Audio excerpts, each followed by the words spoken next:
right, ladies and gentlemen, hello and welcome back once again to the only coast to coast radio show all about the information economy. It's Inside Analysis. Yours truly, Eric Kavanaugh, is here with the legendary entrepreneur, the man about, I'd say the man about town. He's the man about the world. He's all over the place, Shanghai, Malaysia, doing amazing things in the world of modern technology. We have Alvin Fu. His latest gig, Zero Two launch, is about 3 years old now, and he knows a lot about Bitcoin, knows a lot about enterprise technology, and really global market trends. And Alvin, I'll just throw it over to you first. We are living in fascinating times right now, and when I look at these foundational models that are coming out, what I find so fascinating is that they are, in many senses, a reflection of human knowledge. It's like a dynamic Encyclopedia Britannica that gets things wrong sometimes. They're still hallucinating a bit, and we're all working on that. We're working on the ground truth. But you just suddenly have at your fingertips outrageous amounts of information, which can be shared and articulated in perfectly syntactically correct sentences. That's a really big deal. What are your thoughts, having been in the industry for a couple decades now or more? What are your thoughts about this inflection point we're facing right now? Well, Eric, thanks again for inviting me to your show. Well, we are living in exciting times. Something that I've never. I mean, we grew up. I think we probably grew up almost at the same era where we saw, everything that was analog, right? You mentioned Britannica, Encyclopedia, Right. you know, things That's right. that I think kids of today don't even know what in the world is encyclopedia, because now they have access to the internet, and now of course with AI, Chat GPT, the world is rapidly moving towards an era where nobody can comprehend, and the speeds will only get faster and faster. And AI, I think, is going to be the tool, or the single biggest, to me, is the biggest denominator that's going to disrupt every single business in every category, every industry, and possibly our lives as well. So we Yeah. are definitely living in exciting times, and I think it's just going to get much faster. And we just have to accept. And I always coin this term. We live in an era where we need to learn very quickly. We also need to unlearn what we have learned very quickly, so that we can relearn new things. Because I think that is the only way to stay relevant or staying ahead of the game. That's a And really and yeah, that's a really good point. We have to unlearn to relearn. It kind of reminds me of one of the challenges with these models. So Watson X, I'm told, was designed originally such that you could pull out a data set and then retrain the model. And I'm sure they did that because they realized we might load something in and then realize, oh, we shouldn't have done that, take it back out. Well, most of these other models are not built like that. And once you train a model on something, it's very hard to untrain it. And the example I give is like raising kids. If you curse in front of your 2-year-old, don't be surprised if she curses back because that's now in her model, right? So it's hard to, you can try, like with your RAG model, you can try now, don't curse. Only daddy can say that word. Good luck with that one. Right? What do you think about that? right, I mean, the it's easier said than done. I mean, learning, I think, is given. Everyone learns something, right? To unlearn what they have learned, that's difficult. Right. And if you look at, these days, when you talk about, maybe 20 years ago, when you tell people that you have got like 20, 30 years of work experience, that means a lot, right? That's valuable, right? Hmm. But 20 years to 30 years of work experience in today's world, that's not going to be helpful. And because you're going to come with legacy, right? Lots of baggages, and it's difficult to learn something new. And let's not even talk about learning something new. To unlearn what you have learned for the last 20, 30 years, difficult. Yeah. So that's why a lot of companies, when you look at how they are moving forward, what they have been organized to achieve past success, right? It's probably going to make, probably going to be very difficult for them to move forward because of the legacy, right? Because it's very hard for a company that's been around for 50 years, 100 years, right, to unlearn, to uncheck themselves, right, and reorganize them again in a way that is totally not what they're used to. So unlearning is actually a lot harder. Relearning is probably, but you need to unlearn first before you can relearn. So again, in that context, while it all seems easy, it's not so simple after all. But so this is something I practice all the time, and I'm not so young, but I've learned how to sometimes dump out all the legacy and trying to keep an open mind. Now, keeping an open mind is also easier said than done. Yeah. Now, while you want to keep an open mind, but you're still structured within a framework. Right. So that's why when I always talk about when people always say, let's think out of the box, right? But the truth is that it's very difficult because if you're getting the same people who have been in the same industry for 20, 30 years and asking him to think out of the box is almost next to impossible. The only way to think out of the box, right, is to get someone not from the same industry, right, to look in and figure out how to think out of that industry. Mm-hmm. So Yeah. someone like, go Yeah, ahead. go ahead. No, I was going to say, you're bringing up a lot of really good points here. And from an organizational perspective, I think you're going to need a lot of introspection and then some extrospection, I suppose. And as you suggest, get someone to come in from outside the organization and just look at your plan, look at your vision. I have a really good friend who is a developer. He's been doing this stuff for 20 odd years in the Valley in San Francisco, and he has a really interesting mantra where he says, busy is the enemy of creative. And what he means is if you're just constantly behind the eight ball, if you're constantly trudging away, you're not thinking of creative answers. And especially in the coding world and the information architecture world, there are no limits to how you can design something these days. And I think a lot of people who don't know code don't realize how constrictive it is in terms of how you have to write things. You have different ways, different architectures, calling, you have, of course, modular architectures, you have monolithic, you now have all these distributed systems like Kubernetes. My point is that there are countless ways to reinvent how you're doing things, but it does require that sort of shedding of the old mindsets. And that's what you're talking about, right? It's being able to really thoughtfully discard the structures of your thinking to adopt a new way of living and doing. What do you think? Well, I can resonate. I mean, the thing is that now I work with developers. I'm not a coder. And by practice, I'm supposed to be practicing law. I actually graduated with a law degree some 30 years ago. Uh, and my first job was I actually started off in an advertising industry. So nothing to do with technology, nothing to do with whatever that I'm doing right now. So it has gone through an evolution that I got into internet and gradually understand networking and then understand 1.0, 2.0, and subsequently trying to understand and have a much better grasp in Web 3.0. So the entire evolution has taken some 25 years or more, right? To learn, unlearn, and also relearn.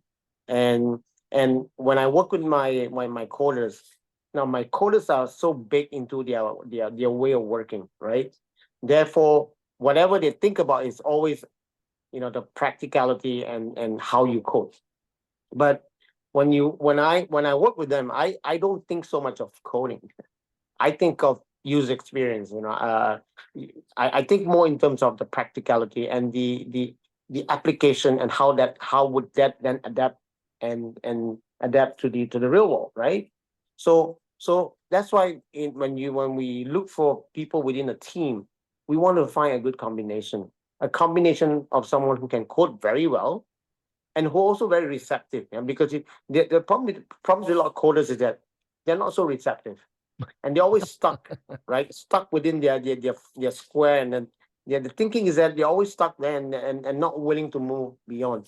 So we need to find a good combination. Coders who are CTO who are very open minded, and then we have got product person who understand product very well and user experience and the customers. So that's a good combination. If you look at most successful startup, they are made up of combination of people who are really good in their own domain and who are very, very receptive. because in today's world, right, it's all about understanding your customer. If you understand them and being able to execute right according to what they need, right, and that makes the product very successful. And that's lacking in a lot of companies because some of them are just good engineers, they're good programmers, and that's all about it. But to understand the customer and take it to market, sometimes lacking, right? So again, when you want to find a team, right, you need to find a team that are able to do what I've just said. But if you look at most organizations, I'm talking about multinationals, the companies that has been around for a long time, the combination are actually missing. And most of the time, these are being led by people who has been in the industry, right, for several years. And even if they find replacement for the CEO or CFO, usually they will end up finding the old guys from another company, a similar company, to run the company, because it's safe to do so, right? Because if you find someone who is new, right, that's taking a lot of risk, right? For a new startup, it's a lot easier because there's no legacy, there's no historical. So basically, you're starting from ground zero. But when you are taking on a multinational, there are a lot of boundaries that you need to work within, and then you're answerable to your shareholders, your board of directors, and so forth. So it's very difficult. So that's what you're seeing right now. We have seen over the last 20 years, there disruption in several sector industry, and many big companies that was once very big are no longer around, like companies like Kodak, companies like Nokia. And now what is impacting is in what we are seeing very clearly is in the auto industry. When you look what you're seeing right now, the EVs from China are now disrupting, right, the global auto industry, because the auto industry, which has been so structured and organized, right, to a very well structured supply chain for the last, God knows how many years, right, are now facing disruption caused by companies, new EV companies that built cars entirely on their own. They design and manufacture a car entirely by themselves in a shortest time. If you look at most companies that design car, it takes 7 years, right? At least 7 to 10 years to come up with one new model. Now, the company in China, a company called BYD, as I'm sure you must have heard, one of the largest EV company, they can come up with a new model almost every month. Holy right? cow. That's that's scary, right? So the Chinese manufacturing, right, has, I mean, whatever I always say this, right? Now, anything that has a linkage to electronics, right? Whether that's a smartphone or the fan that you're using at home, the air conditioning system, whatever that's being powered by electric, the Chinese are really good at it, right? Years before EV came about, the Chinese had a hard time catching up because it was based on a very old technology called engine, the combustion engine. Today, right, it is being built and powered by batteries. So that's electric again. So the electrification of the auto industry, right, provides, right, an entire paradigm shift for the auto manufacturing industry in China. And suddenly, right, they have gone from nowhere and became the largest EV manufacturers in the world. Wow. Right. So they've disrupted many industry, right? And the auto industry is the next one to be hit now. So when you look at a lot of these companies, I mean, I had the opportunity to speak to some of them, some of the CEO that I know personally, and most of them started the company almost nothing, literally almost nothing, with a couple of people, and all they had was a dream that they want to build a car, right? And when you look at them, right, they have almost no legacy, and all they know, right, is that it's huge market out there. Is how do I come up with a car in the shortest time? And the competition in China is that there are over 165 EV manufacturers. Holy All Christmas. it's crazy, That and is most of them crazy. are not making money. Most of them are not making money. They're all funded. Now, of course, when the funding stops, like the music stops, right? So at some point there's going to be. I mean, as of now, there are already some who have already applied for bankruptcy already, right? And I'm sure along the way you see more and more EV companies in China going bust. And I think that's where the consolidation will come in. And of course, the more solid companies like BYD, they will continue to be, a key player in the global market. Yeah. And that's the competition. Competition is in China on any sector super competitive, super competitive. Well, I mean, China basically went hyper-capitalist, you could argue, right? I mean, you went from an older system, a more traditional system of governance and societal developments and dynamics to this hyper-capitalist environment right now. And that's why the economy is doing so well. I mean, capitalism breeds excellence. Competition breeds excellence. And when you do it, when you don't have competition, that's when things slow down and you do not get a lot of innovation. I mean, you see this in organizations too. Like the more competition a certain company has, the harder they have to fight to get their market share, right? Real quick, we got 1 minute in this segment. Go ahead. Right. I mean, it is what it is. I mean, innovation in China is given. It's not like innovation has to be something that people are being taught what innovations is. It's given. And the only way to fight competition in China is innovation. No other Mm, way. yeah. And that's why when you look at all the auto manufacturers and all the cars that's been designed, right? Every single one of them will come up with very gimmicky features and so forth, right? Just to outcompete each other. And then you multiply that with 165 manufacturers. It's Yeah. painful. And that so so I mean, short, right, that has caused a whole disruption to the auto industry, pushing out the Japanese brands, right? Some of the Wow. Japanese brands are exiting the market already. Wow. Some of the American auto manufacturers like GM are closing down factories. Now they're all getting hit, and German brands like the Mercedes-Benz, BMW are also getting hit as well. And it's painful because China is a market that car manufacturers cannot afford to lose.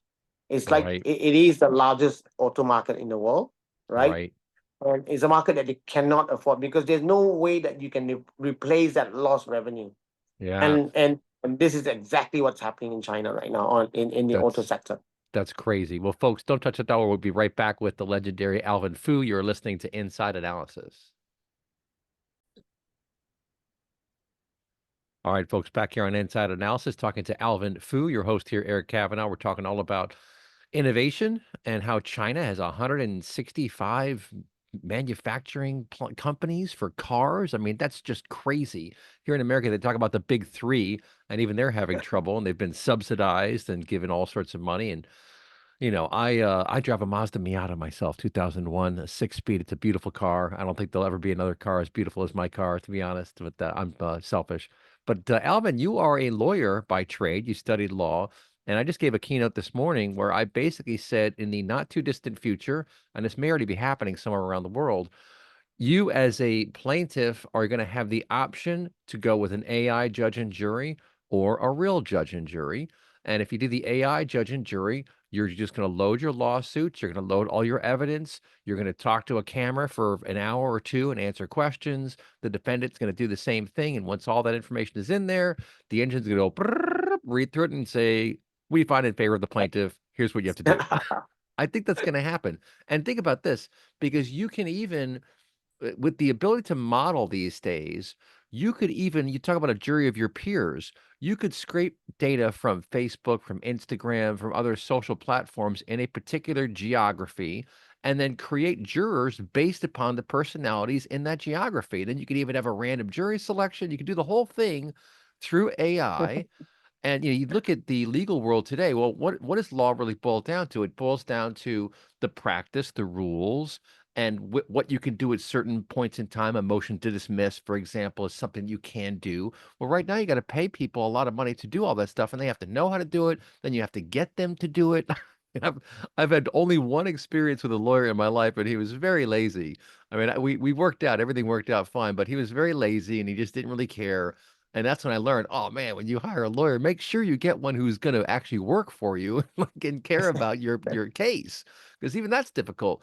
But what do you think about this prediction that AI is going to revolutionize jurisprudence?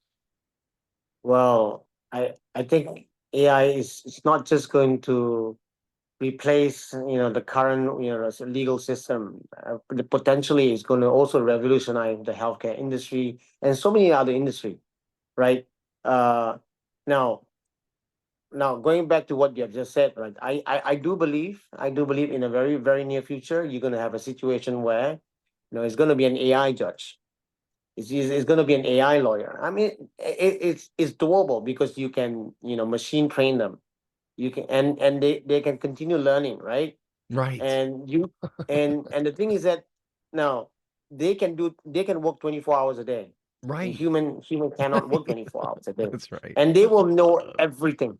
The Right. judges and the lawyers will know some of the stuff well, but not everything. But your AI judge will know everything, every single statutory law, all the precedents and so forth, right? So he's going to be a much more knowledgeable lawyer. Now, but having said that, right, there is one part of the legal system, of law, that requires some deep, some critical thinking, especially into the facts of the case.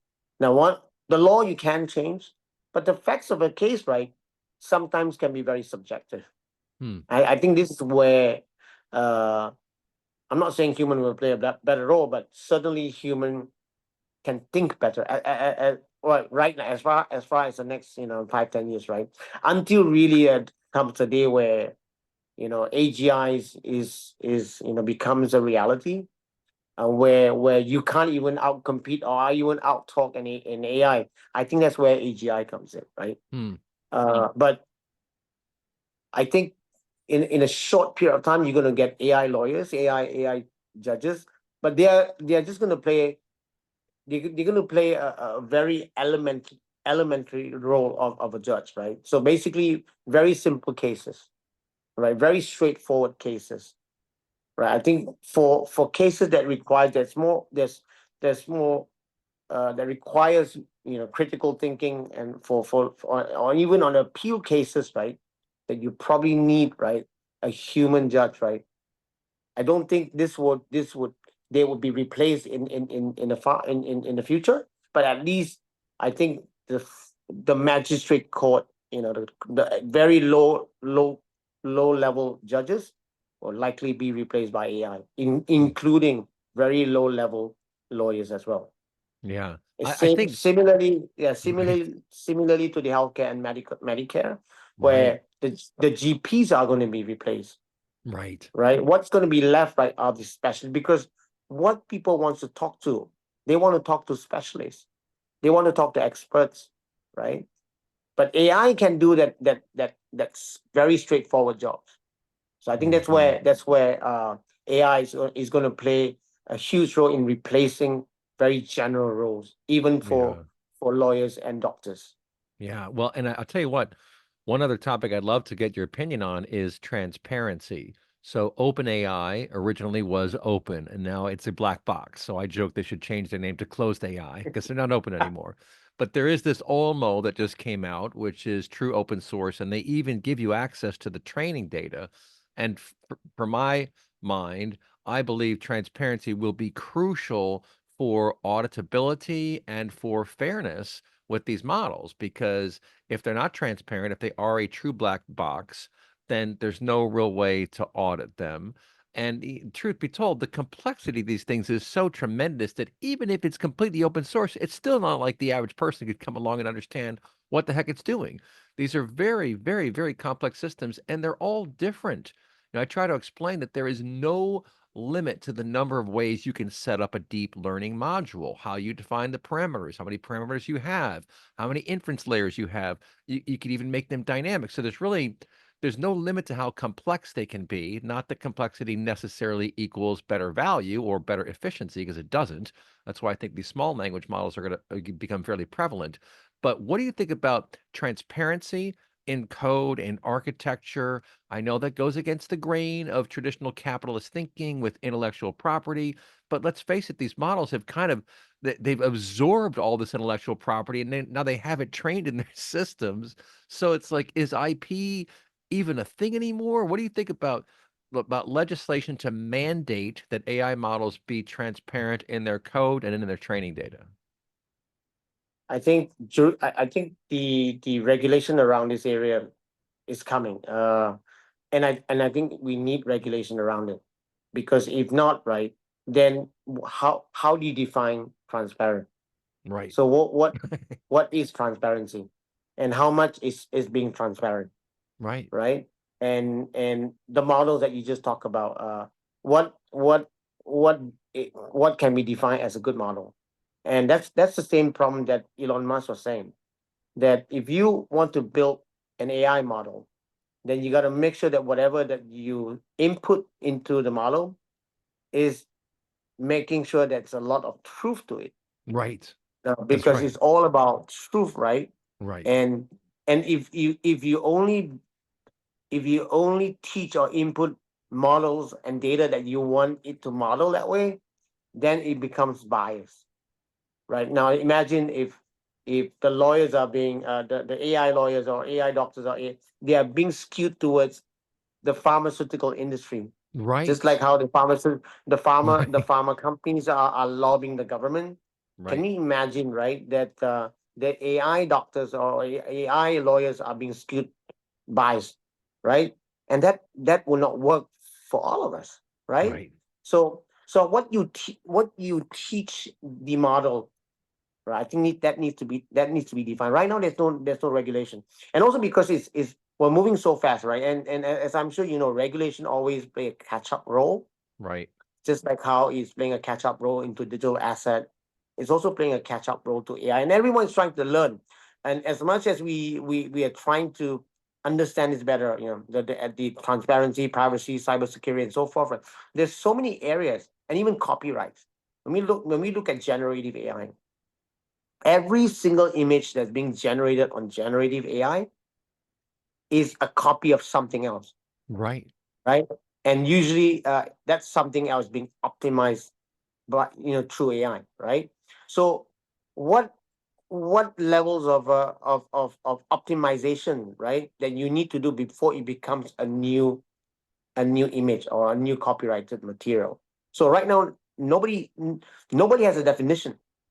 So basically, what we are all doing is copying each other, Right. right? Right. And it could be an image of a cartoon on a Disney, Right. or that could be a copyright of Marvel, and whatever that may be. So we all are taking these images, right, and then repurpose them. But what about copyright? So I think regulations will catch up, and we need one, because if we don't have one, right, then which standard and which standard are we following? Right. And what is right to you may not be right to me, or what's right to one country may not be right to another. So I think they need to put this in place, so at least there's a more defined role, and as to how you train your model, and what's transparency, Right. right? Yeah, I think that that's an Otherwise, excellent then all point. the AI. Yeah, Right. go ahead. Right. It's just up for grabs. I mean, if there are no rules, or if there, and here's the other side of the equation. I've got a very colorful history, and for a couple years I worked for a Russian. I often do my Russian imitation. I worked for Alexander Kananikin, Whiskey, the post-Soviet Russia, and he was Boris Yeltsin's financier. And he tells me stories that basically way back in the day, in what, the 1980s, 1990s, basically he said from his perspective, and he became a multimillionaire by like the age of 24, 25, because he got into the construction business and he did commodities trading at the very beginning of the internet. So if you can see that lumber is 1 ruble a pound over here and 10 over there, well, buy, sell. And he did that before. And he had a first mover advantage, basically. But one thing he told me that I thought was very interesting was that the system back then in Russia was set up so that you could not steal. That's how he described it. But you weren't supposed to steal more than your boss, right? Like the senior director can steal a lot, the manager can steal a little bit, the new guy better not steal very much. And this is what he tells me, right? And then what I picked up on, which I thought was very interesting, was that the laws were so complex. And this goes, I tell you what, this goes back to Lao Tzu, because I love Chinese philosophy. Lao Tzu said 3,000 years ago, when the laws are complex, the bandits will abound. And his point was that bad guys love very complicated law because they can navigate it, they can understand it, they can take advantage of it. And I think that getting back to this AI overthrow that I'm talking about, when you see this permeate the legal industry, healthcare industry, financial services, et cetera, it's good for the bad guys, but it's hopefully good for the good guys. And I think we can start to unwind some of that stuff because from a prosecutorial perspective, if everyone's breaking the law all the time, then you can be very selective on who you prosecute, and that is a bastardization of the law and the whole point of having laws, right? Right. So, what do you think about that in general? Because I think that we have to get back to basics. And I'll give you one last fun quote. When I described this to my business partner, Dr. Robin Bloor, who is a very, very intelligent guy, a British man, I explained this to him years ago. He goes, "Do you know how many rules Napoleon had?" I was like, "No." He said, "7." And he was talking about going back to basics, going back to first principles. And I think we kind of need that because it's like things have gotten so complex now from many different perspectives that we have to distill in order to be able to govern effectively in the future. We're going to have to distill it down to core values and rethink all these processes for how we do things. But what do you think? Right. Well, if you look at most profession, right, or whether that's going to be the medical profession, the financial industry, or even laws, it's actually quite complex. And I think they are complex for a reason. They are complex because then everyone has a job, Mm. right? Now, everyone gets to keep their job, right? And if you look at the financial sector, it's so complex to the point that the regular guy on the street, right, will not understand that they need a wealth advisor, that they need someone to advise them what to do, right? And that's why there's a lot of roles and jobs around, right? So when you look at you were talking about laws. Now, I think especially in technology, you need a framework, you need regulation, but at the same time, you need a very balanced framework. Because if the regulation comes in and it is complex and hard to understand and hard to apply, or it becomes so strict that you then there's no innovation, right? Because now people have to start to think, right? I can't do this, I can't do that, and then I need this license, I need that license, or the cost of even operating it becomes very high. Then instead of you pushing innovation, you end up having no innovation. So I think that there need to be a very balanced framework, and I think that's Yeah. that's difficult, right? Yeah. So where do you again when you go back to transparency, right?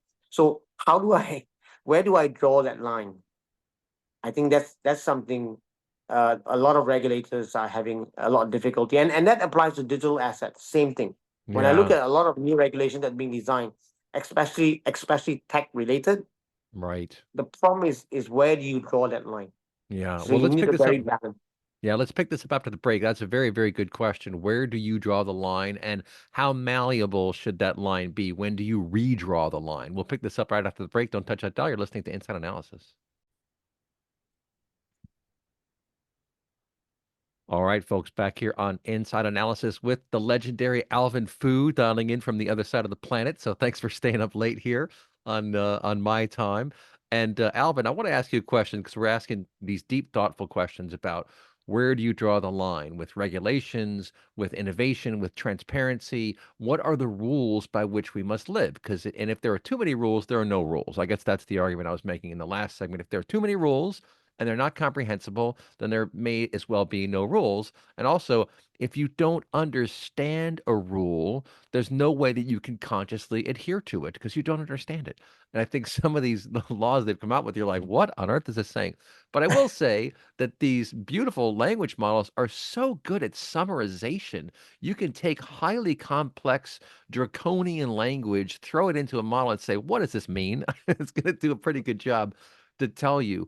But in terms of things like copyright and ownership and really understanding provenance, I think that's a very fascinating use case for blockchain because it is immutable. Of course, Bitcoin sits on top of blockchain and there's all these complex ways of mining for the coins and trading the coins and consensus, and then we can get all into that stuff. But the thing I find interesting is using blockchain as a system of record to know who owned what and when. So you think about deeds, you think about property, for example, and who owned which property. Right now, it's a fairly convoluted process that has lots of different players. The title company, for example, has to come in, the bank, the owner, the county recorder of deeds, all these people do stuff, and they're bad guys who come in and manipulate that system too. But when I think about the future in like copyright, for example, or whose idea was this, who took that photo, yeah, I think we can use blockchain as a foundational layer to record who did what and when, and that's going to be very valuable in the future. But what do you think? Well, that's the power of blockchain. I mean, that's what we are all trying, especially in the Web3, right? Trying to promote decentralization, the blockchain. You talk about the benefits of it, right? I think that there's a lot of, I think every sector is going to be impacted, right? Or is going to benefit, right, from the adoption of blockchain, right? You're going to see not just we'll talk about copyright, right? It could be supply chain, where the supplies are coming from, right? It could be music, Right, right? right, Copyright on music, copyright on movies, or even tokenization. Right? Tokenization is actually a very big sector because a lot of things today that we have to, they're all physical, right? They're physical asset.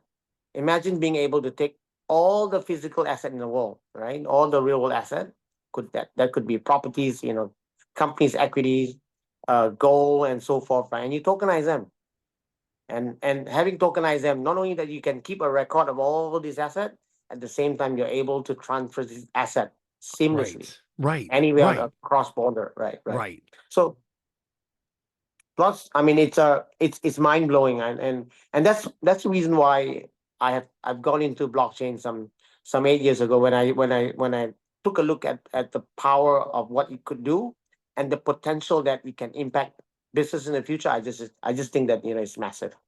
Yeah.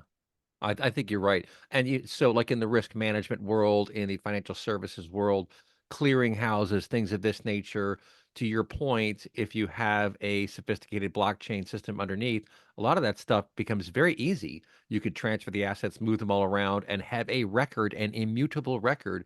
I remember Madge, I think the guy's name was, who for a short period of time was I think the CFO maybe for Twitter, and he's the guy who testified before Congress and said that from what he had learned, any number of developers at Twitter had root level access, and you could go in and change something. You could change data, like in a thread, for example, and then there's no log file, or you could actually delete the log file. And I've heard of that in some other instances too. And it's like, well, that's not immutable. It's the point is like that's mutable. Like if you can go in and delete the log file and that you change something, delete the log, that's no bueno, right? That's not good, which is why I think we need some level of blockchain to underpin these systems, right? To have the true system of record that keeps track of everything that happened, so you can unwind anything, you can run an audit trail, you can do impact analysis, all that kind of stuff. That again is another power of blockchain. What do you think? I mean, the government should love this, right? Imagine a world where imagine all the invoicing, right? All the revenue are being captured on the blockchain, right? So if you capture all the accounting on the blockchain, you don't need to do audit anymore because it will Right. self audit on its own, Right. That's right. right? That's right. And and not only that, it self audit on its own, it automatically deduct your taxes. Yeah, right. This is the thing, right? So it's like you look at tax preparation. I remember I got QuickBooks and I'm sitting there banging through all this QuickBooks stuff and I'm trying to do my taxes for corporate taxes. And I realized, this should not be that difficult. And you see it now in QuickBooks where you start typing in a company name and it'll go, oh, is it this company with this address? Like, oh yeah, actually it is. Well, a restaurant obviously sells food, an accounting firm does accounting. You can tell by the registration of the companies what they do. And that should be also very good for auditing and for automating the process of doing your taxes. Like, this is a hard cost for my business. Take it off the bottom, take it off the top line. Like, so I think we are getting close to that. But to your point, there are a lot of people try to stop that from happening because their jobs are going to go away. What do you think? Well, well, definitely, this is a point that I always said, right? Technologies are meant to make our life easier, right? And if you don't reskill yourself, or you don't relearn something new, right? Then you're gonna have no job. Period. Right. Right. Right? Right. And there's no way that you can stop technology. No way. Right. Right? Blockchain will come, AI will come after your job, and there will come a day where everything is going to be very trackable, because now not only that it's trackable, it's also immutable, Right. right? So every record is being kept. So imagine a world where if everything is being tracked on the blockchain, there's no money laundering. Right. You know exactly where all the monies are being where are the transactions taking place, where, what time, and everything is trackable. And Yeah. that day will come. That day will come. Now, of course, there's going to be a lot of resistance, right? Just like how people are resisting EV, how people once resisted a internet, and I mean it's common, right? And now you got people who's also resisting AI. Now AI is going to come after your job, like it or not, right? There will come a time where many people are going to lose their job, and many jobs have already been replaced, especially in the financial sector. Imagine all the analysis that was done by an analyst. Now Hmm. AI can do that That's job right. already. That's right. Yeah. Right? Yeah. Right? And anything that can be written, works done by copywriter, journalism, the AI can do a much faster job. I remember I was just telling my friends, in good old days, I need like at least a day or two to prepare a PowerPoint for presentation. Right. These days I Right. can do like 20 in a day. Yeah. So so if you know how to harness technology, it can really benefit you and increase your productivity by leaps and bounds, really. Yeah. But at the No. same time, if you sit and do nothing, it will work against you, Yeah. Ooh, right? that's a good way to put it. Similarly, like any other technology. I mean, to me, I don't have a specific love from any technology, because to me it's a tool. It's Yeah. a tool to get humanity to the next level. And not only that, get us to the next level, so the next level would mean how the technology will enhance our life, and so that we can go on and do things that we love, and leaving those mundane job, right, to the AI to do it, right? Right. Like how AI now takes over the job of a judge, Hmm. right, of a low entry lawyer. I mean, I think a lot of easy job, AI will do a much better job. Yeah, I think you're right about that. And it does the tedious stuff to your point. No one wants to do tedious work. No one wants to pour over 10,000 documents to find the 17 that are missing a particular field. And that's something that AI and automation can do in seconds. Brrr, just scan through. Oh, these are the 17. It's going to be very good for pointing out what else needs to be done. It'll find things. Now, again, these models, depending upon the models, they are not perfect and they probably never will be perfect, nor will human beings. Human beings aren't going to be perfect. But I will say that at least in the old days of database technology, ACID transactions, as we talk about, they were designed to deliver what is in that information system or that system of record. So AI is not going to take over everything, but it is going to be an augmentation, an analysis tool, an automation tool, and a quality assurance tool. I mean, that's kind of what some of these other folks are focused on now. On the far end of a output from an LLM is some kind of a QA process. But folks, don't touch that dial. Podcast bonus segment is coming up next on Inside Analysis. Oh man. Okay. All right, folks, we're back here on Inside Analysis. Yours truly, Eric Kavanaugh, with the legendary Alvin Fu. We're talking all things AI and crypto and blockchain and what's coming, what's happening. And I just shared with him my thoughts on the death of journalism and my speech at the Javits Center earlier this year, where I asked people, "Do you know where inflation came from?" No one had any idea.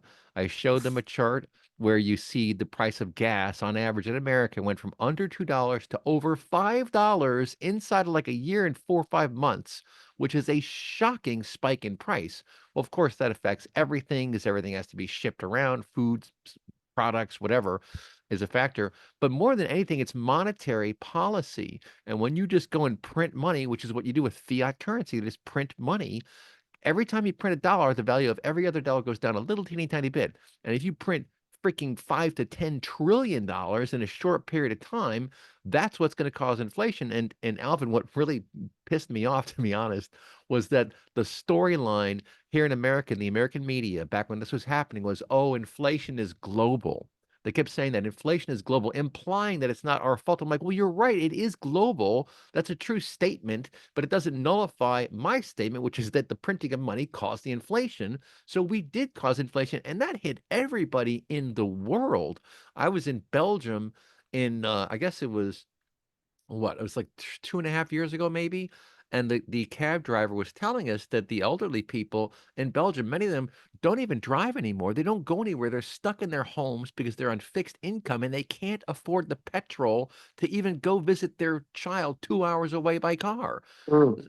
So this affected everybody. It's not a story that the media talks about, which I find bizarre. I think it's political, to be honest. But what do you think about this? And what do you think about how does that map to blockchain's meteoric rise? Because of course, blockchain is not fiat currency. It does have a specific set amount of coins to be mined, and as such, and I believe it was designed as a hedge for fiat currency. That's my theory. And if you look back and see when the paper was written and when all that stuff happened, well, guess what? It was like back in 2007-8 timeframe. So it was either remarkably prescient or at least coincidentally timed with this collapse of our or near collapse of our financial system. But what do you think about all that? I think the person who wrote this, right, certainly was impacted by the event, right? Hmm. And and and because of this event that has impacted him, that he lost trust in the centralized system that pushed him, right, to rewrite the whole concept of Bitcoin, which is it lives in the decentralized world, right? It's deflationary with 21 million Bitcoin that's going to be emitted, up until there's still about maybe 100 more years from now, but every 4 years it's going to halve, right? So it's going to be lesser and lesser and lesser Bitcoin along the way. So that's why the concept of Bitcoin has always been a hedge over fiat, Right. right? Because on the one hand you get the Feds who are constantly printing more money. I think right now is about $1 trillion every 100 days, right? And you have Bitcoin that's deflationary, and there's going to be lesser and lesser Bitcoin, and that's why you have companies like MicroStrategy accumulating lots of Bitcoin. And Right. not only MicroStrategy is doing that, there are lots of companies in corporate America, and also now companies in Japan and Singapore and even China, right, acquiring Bitcoin and putting that on the balance sheet. Now, if you believe that that's where it's heading, and I don't think the money supply, the money printing will ever stop. I don't Right. think, because unless if they can game change their current deficit massively, right? The current interest repayment alone is more than $1 trillion, right? It's bigger than the entire annual defense budget of the U.S. That's just interest repayment. So unless something drastic is changed on the deficit, you're going to end up keeping, you're going to end up printing more money. And I think Bitcoin is the answer. Bitcoin is a solution, right, to the fiat problem in the US. And I think that's probably the only way out that I can see. And I think I think Michael Saylor has coined it up. I'm not going to go through Michael Saylor. I think a lot of people must have read about him. I think the idea behind it being a digital capital, a digital gold, as a hedging, and at the same time, right, potentially using Bitcoin, right, to repay the United States, that has been, I think right now it's like $36 trillion. Right. And if you at the trajectory that Bitcoin is going in value at some point, I think you could probably use Bitcoin, right, as a payback to your debts. And Wow. that's potential. That's quite potential. If you look at the trajectory of what's the value of Bitcoin is going to be in 21 years from now, where Michael Saylor always say, even at base, right? They have got three model: the base model, the bull case, and also the bear case. Even for the bear case is about $4 million, right? Yeah. The base case is like $13 million, Jeez. and the bull case is $49 million. Gee. So if you multiply the Bitcoin reserve that Trump has been promoting, right? Trying that Loomis is also trying to push through Congress, right? That's gonna be like what, uh, 1 million of Bitcoin in the next 5 years. So trying to acquire 200,000 of Bitcoins annually. I mean, that's W- doable, right? Wow. I mean, my thinking is that if America could print money, why not print more money and buy more Bitcoin, Right. That's right? crazy. That's Right? so I mean, wild. Yeah. and I mean, if I can print money out of thin air, I would print more money out of thin air and then buy more Bitcoin, right? Why would I? Right? Why am I printing money and then giving to countries with lost costs? Right? I'm not going to name those countries. I mean, I don't want to get too political, but the fact is that if they can print more money, they should print more money and buy Bitcoin. And if Bitcoin price continues to increase, right? Then what's the problem with printing more money? Yeah. Right. Well, and speaking of money printing, and I'll just kind of close on this. I saw this story yesterday, Javier Milei down in Argentina with his chainsaw and all this crazy stuff. He was saying he was going to cut government spending and bring down inflation. And apparently, Argentina now has a surplus. The government has a surplus in their budget for the first time in 100. 123 years. I mean, wowzers. So we are at Amazing. and in El Salvador too. I think the president of El Salvador also invested heavily in Bitcoin, and of course was ridiculed. Well, it's like, geez, he's looking pretty good now. I mean, Right. holy Christmas, this is a I huge mean, bet. Yeah, I mean, El Salvador Bitcoin holding is now at least $600 million, over $600 million, right? And That's crazy. their debt is about $80 million to IMF. So he could easily pay back already. So that's not an issue. Uh, I think at the end of the day, right, for corporate America, or for America, I think the way to solve this long term problem, Bitcoin reserve, is certainly one solution. I And love El it. Salvador has proven that, and putting the right leaders to run the country, like Argentina, has also proven that. So maybe Trump, as much as a lot of people may not agree or may not like him, but the fact is that I think if there's one person who can fix that problem, I think Trump and his team, which include Elon Musk and others, right? They are in a position to solve this problem. Yeah, I love it. What a great way to end the show. Alvin Fu, look this gentleman up online, LinkedIn. He's got a huge following, something like 400,000 followers, always sharing excellent, fun content, very insightful, very incisive. Loved having you on the show. Look him up, folks. We'll talk to you next time. Send me an email, info@insideanalysis.com if you want to be on the show. We'll talk to you next time. You've been listening to Inside Analysis.